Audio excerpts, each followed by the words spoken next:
Today we are going to be looking at the Iraq-Iran War and answering the question, to what extent did the Iraq-Iran War undermine the progress of the Ayatollah Khomeini's Iranian Revolution of 1979? So in order to understand the Iranian Revolution, we must first look at the events leading up to it. So before the Ayatollah took over power, Iran was ruled by Shah Mohammad Reza Pahlavi, and in the period of 1962 to 1975 was known as the White Revolution. The Shah implemented several policies in order to model Iran and stimulate growth similar to the West. This led to increases in GDP, education, and welfare, infrastructure growth, and the expansion of the middle class. And all in all, the quality of life went up during this time period. However, the Shah gained much more power, as we will discuss later. The whole revolution was opposed by one Shia cleric, known as the Ayatollah Ruhollah Khomeini. He insisted that reforms would give more rights for women, and that the government was rigging elections, neglecting the poor, and selling oil to Israel. In his view, a king's power was un-Islamic, and a Shia's job is to resist oppression. To him, he saw that the Shah was gaining so much power that he was becoming un-Islamic. So the revolution erupted when the White Revolution began to wear off. Iran stopped growing economically, and people saw the Shah as extremely corrupt. In 1975, he abolished two important political parties and replaced them with the Resurgence Party, a party that the Shah controlled. He also used more measures and used a secret police in order to make dissenters disappear and quell any ideas of rebellion. There was also economic strife during this period, as universities had more graduates than jobs, and mechanized agriculture displaced farmers.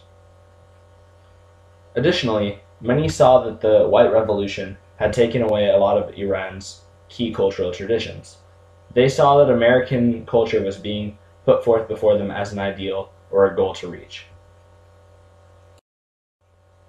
The Shah was replaced with religious leader Ayatollah Khomeini. He saw the West as controlling Iran, and he wanted to bring back Iran for the Iranians.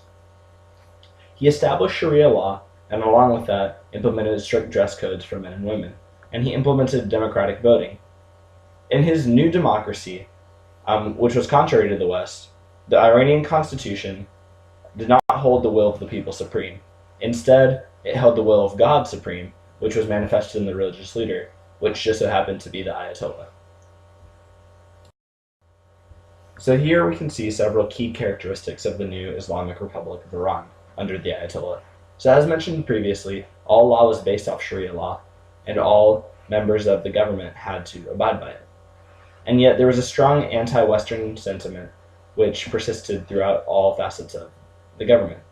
Many saw the Shah as a puppet of the United States, and when the Shah fled Iran, the United States actually gave him refuge in the US, which further angered the people.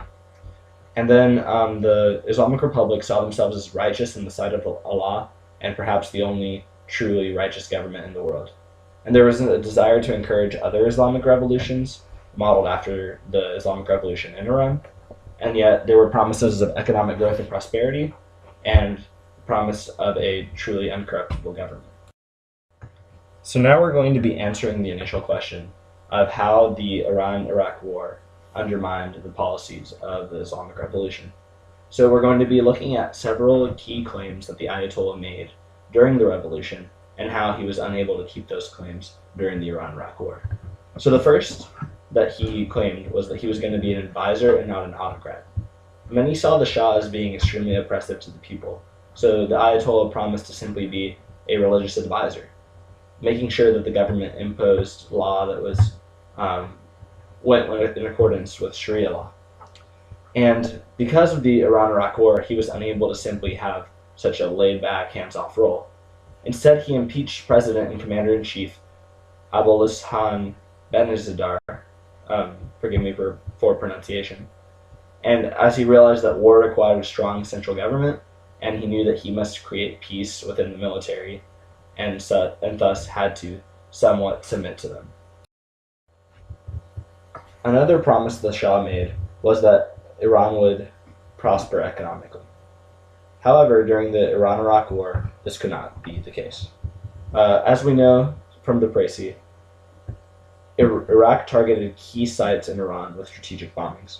These included border cities as well as urban areas such as Tehran. And when a city is constantly being bombed, obviously there's going to be a rise in unemployment, as key factories and other places were destroyed, and now people no longer could work there.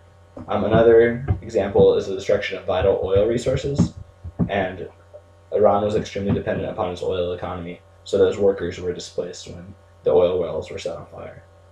This, along with the huge death toll in the war, just led to many coming back injured or others mourning their loved ones and not working. And then there was also a great emigration of intellectuals that happens during almost any conflict. When they see that the circumstances are dire, there's plenty of other countries that are willing to take these skilled laborers or smart professors. Another promise the Ayatollah made was victory and following God's will. Basically, he said that his new government would be the manifestation of God's will to the people, and if God was on their side, who could be against them? So this was sort of used as a justification for stripping the rights of the people, in the sense that before the Islamic Revolution, Sharia law was not as heavy-handed, and the prime example of this is the shifting in dress code. And this whole philosophy was put into doubt whenever they were unable to achieve meaningful victories in the war.